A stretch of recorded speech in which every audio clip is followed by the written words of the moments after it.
14 अक्टूबर 2016 को साबिक army chief general राहील शरीफ की ज़ेर क़यादत होने वाली कोर कमांडर कॉन्फ्रेंस इस लिहाज से भी गैर मामूली थी कि उसमें एक खबर भी ज़ेर बहस आई और तमाम शुरका, जिसमें आज के आर्मी चीफ जनरल बाजवा भी शामिल थे, उन्होंने ये एलामिया जारी किया कि ये एक प्लांटेड और जाली खबर थी और ये कौमी सलामती के मुनाफी है।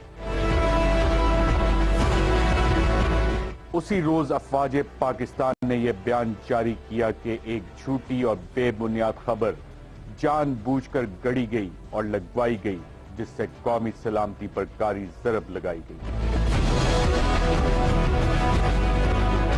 इसकी वजह डॉन अखबार में शाया होने वाली ये खबर थी, जिसमें 3 अक्टूबर को होने वाली सिक्योरिटी मीटिंग का मुबैना हाल बताया गया। वजीर आजम हाउस, दफ्तर खारजा, वजारत दाखिला और पंजाब हुकूमत ने खबर को झूठा और बेबुनियाद करार दिया। न सिर्फ ये, बल्कि मुल्क के वजीर दाखिला ने 13 अक्टूबर की अपनी प्रेस कॉन्फ्रेंस में कहा कि खबर में दुश्मनों के एजेंडे की तरवीज की गई। हमारी जो नेशनल सिक्योरिटी का पैराडाइम है, उसको हिट करने की कोशिश की गई है। इशू ये है कि वो जो स्टोरी है, वो नैरेटिव हमारे दुश्मनों का है। पूरे दुनिया में पाकिस्तान को, हमारे दुश्मनों को चार्ज शीट करने का मौका मिला है। इसी प्रेस कॉन्फ्रेंस में चौधरी निसार ने कौम को यह अंदिया दिया कि 2-4 रोज में इंक्वायरी मुकम्मल हो जाएगी। ये इंक्वायरी आइंदा 2-3 हद है, वीकेंड आ गया, 4 दिन में खत्म हो जाएगी। जरा मामलात खुलने दें, सब चीज सामने आ जाएगी। बहुत शुक्रिया। और वो 2-4 दिन 2-4 महीने में तब्दील हो चुके हैं, मगर रिपोर्ट है कि अब तक मंजर आम पर नहीं आई। हुकूमत ने हाई कोर्ट के एक रिटायर्ड जज की सरबराही में एक इंक्वायरी कमेटी बनाई और उसे 1 माह का टाइम दिया। एक इंक्वायरी जो चौधरी निसार खुद भी कर चुके थे और वजीर आजम और उस वक्त के आर्मी चीफ जनरल राहील को इस रिपोर्ट के बारे में एतमाद में भी ले चुके थे, एक बार फिर एक और इंक्वायरी की नजर हो गई। और उसमें उन्होंने कहा कि जो सब कल आर्मी चीफ ने भी कहा था कि इसको अनाउंसमेंट से पहले जरा हमसे भी शेयर कर लें, तो आप उनसे शेयर कर लें। तो उस मीटिंग में दार साहब भी बैठे थे और शहबाज साहब भी, जहां मैंने प्राइम मिनिस्टर को ये ब्रीफ किया। तो मैंने कहा जी कि मैंने एक सेंटेंस कहा जो मैं अब रिपीट नहीं करता। मुझे दूसरा मेरा फिक्रा था वो ये था कि मैं शेयर करने के लिए तैयार हूं, मगर इसमें ये शहबाज शरीफ और इसाक डार साहब भी मेरे साथ मौजूद हैं। और फिर 7 जनवरी तक कमेटी को एक और तौसीह दे दी गई।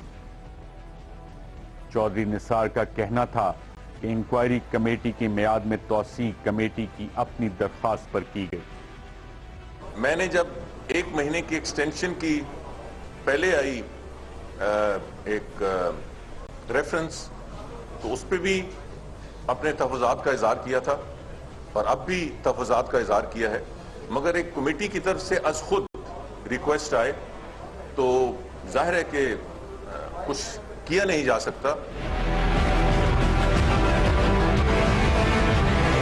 7 जनवरी भी गुजर गया और कमेटी की रिपोर्ट फिर भी सामने न आई। इस दौरान कमेटी के सामने हुकूमती अरकान, इंटेलिजेंस अफसरान और सहाफ़ी पेश हुए और फिर चौधरी निसार ने 14 जनवरी को एक दफा फिर कौम को अंदिया दिया कि रिपोर्ट तैयार है। मुझे बताया यह गया है कि रिपोर्ट तकरीबन तैयार है और आइंदा चंद दिनों में हुकूमत को पेश कर दी जाएगी।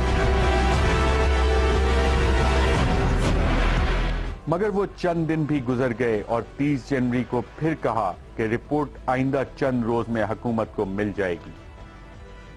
डॉन लीक्स, जैसे मैंने कहा कि आखिरी एक्सटेंशन मैंने दी थी कमेटी की रिक्वेस्ट पे, जो कि इस महीने की 7 तारीख को खत्म हो रही है, इस अगले महीने की 7 तारीख को खत्म हो रही है। मुझे अंदाजा है कि रिपोर्ट आइंदा चंद दिनों में वज़ारत दाखिला को मिल जाएगी और हम हुकूमत को पेश कर देंगे। तो इस हवाले से जो भी सवालात हैं, मेरा ख्याल है कि जब वो रिपोर्ट मंजर आम पर आ जाए तो मैं ज्यादा बेहतर पोजीशन में होऊंगा उसका जवाब देने। अगले ही दिन अफवाज पाकिस्तान के तर्जुमान ने भी इसी तरह का बयान दिया।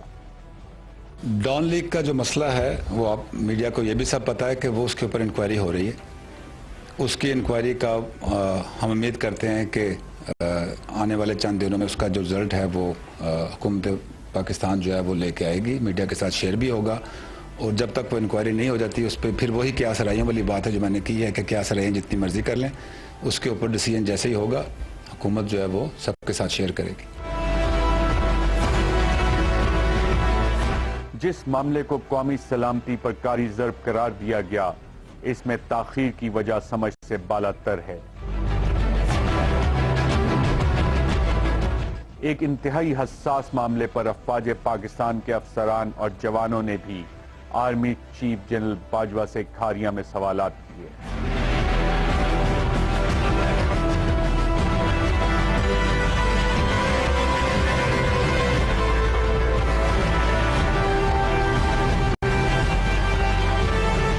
ज़राए के मुताबिक इंक्वायरी कमेटी की कोशिश है कि इस मामले का मलबा साबिक वफाकी वजीर इत्तलात परवेज रशीद पर डाल दिया जाए।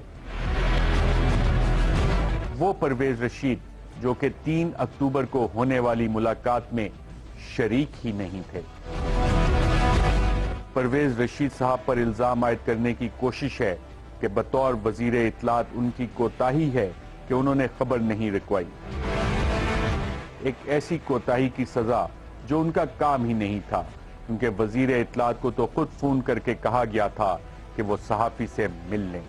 इसका इकरार चौधरी निसार भी कर चुके हैं। परवेज रशीद साहब के हवाले से कुछ डॉक्यूमेंटेड और कुछ अनडॉक्यूमेंटेड वो सोर्स रिपोर्ट कि उन्हें कहा गया कि मुतलका जर्नलिस्ट के पास एक स्टोरी सीएम और प्राइम मिनिस्टर के बारे में, वो परवेज रशीद के कमेंट्स चाहता है तो वो मिलना चाहता है। उन्होंने उसको बुला लिया अपने दफ्तर में, वहां मुलाकात हुई।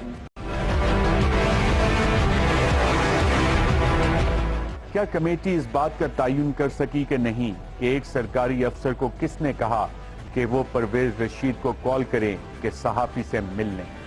ज़राए के मुताबिक ये वो सवाल है जिसका जवाब मालूम करने में कमेटी नाकाम रही, और शायद कमेटी को जो मुबहम TORs दिए गए इसमें परवेज रशीद को कॉल करवाने वालों तक पहुंचने की कोई शिक ही मौजूद ना थी।